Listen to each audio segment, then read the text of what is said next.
Hey guys, it's Jim, the Lake Effect Gardener. So today's project is I'm going to be creating a simple raised bed using pavers that I had left over from a project. If you notice, the very first step before anything else was I laid down a couple layers of cardboard. This is really important for raised beds, okay? And especially no-dig beds, because you want to suppress all the grass and the weed that's underneath it, okay? That'll eventually die back, and the cardboard will eventually break down. You know, the earthworms are going to grab all that precious carbon and bring it down into the soil. So I'm arranging the pavers in an oval shape because I thought it'd be a nice change. All of my beds are angular, so I thought it would be nice to maybe switch it up, and it will help to draw the eye a little bit more, I think. So I made an attempt there to try to water. I had to go turn the water on, and while I was doing that, I grabbed a couple bags of compost. So I'm going to water down the cardboard. I want to get everything starting to break down immediately. Okay. And then I added my compost. I used about 3 sacks of compost. And this is Miracle Grow, and it's designed specifically for raised beds. I have to say it is the most ghastly smelling compost I've ever used. Never used it before. Thought I'd give it a go, but it smelled just terrible. And yes, I'm putting my bare hands in it. Isn't that great? So anyways, after it's filled, I gave it a good water because I wanted everything to kind of settle down, settle in. And I left a little gap in the front of pavers. I remembered I had a few more, so I just kind of... And then I'm like, you know what? I don't want those pavers there. I wanted a little bit more symmetry.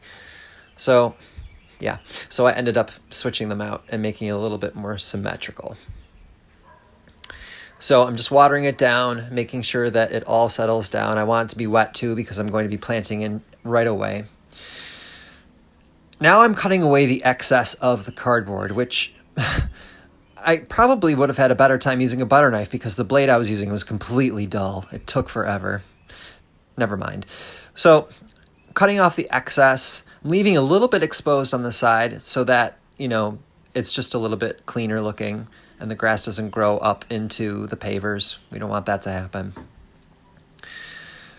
So once that is all taken care of, hip hip hooray, I ran out to my car and I grabbed some bean poles that I had purchased. I used up all of my bamboo ones in the garden, and I'm attempting, and this is a fast video, but it took me forever, to get rid of all of the stickers that were on there, like the price tags. They would not come off. I was getting very, very frustrated and annoyed.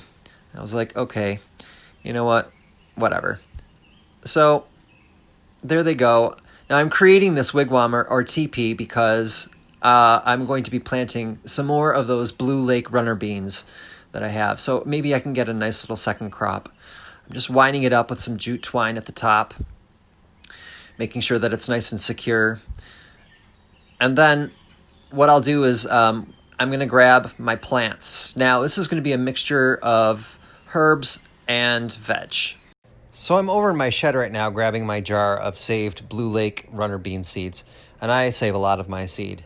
They come in handy. So I'm planting 2 seeds per station. I hope that they both come up for each station. If they don't, no biggie.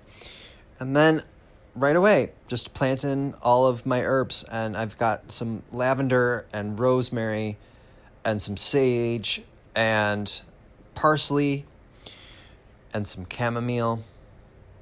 And the hope is, for this particular bed, since it is a higher raised bed, that these herbs in particular will have an easy time wintering over. The ones that were in my herb bed, wasn't a terribly tall raised bed, and I think they drowned because of the drainage. But this is really tall, and I think the drainage is going to be just the ticket. So I'm pleased. Talk about instant gratification. Boom, it's ready to go. I love it. So I'm gonna enter my garden through the garage. You guys remember this monster chamomile? And a big part of how I design this garden is all about vistas, and I feel like that's a huge part of the city of Buffalo. It's always about the vista. You look down the road and how do the architecture and the infrastructure kind of draw your eye. And this was one of the reasons why I made this obelisk here, was to kind of draw your eye into the garden from all kind of 4 entryways. So anyways, here we go. And here is the new raised bed. Okay. So that will be filled with luscious green. Looking forward to that. And here are the herbs that I planted. Okay. So some sage. I've got a couple of chamomile plants on either side. And then over here we've got some parsley. And that's the curly variety. Lavender. Behind that, Italian flatleaf parsley, and you can see how desperate they were to get into the ground. Oh yeah. Rosemary. And some more of that curly parsley. So my Blue Lake runner beans will be emerging hopefully in the next couple of days, and they will work their way all the way up. So yeah. Oh gosh, the bane of my existence. That awful plastic label that were on those bean poles. That's okay, I'm leaving it there. They deserve a timeout. So, there we have it. Easy peasy, lemon squeezy.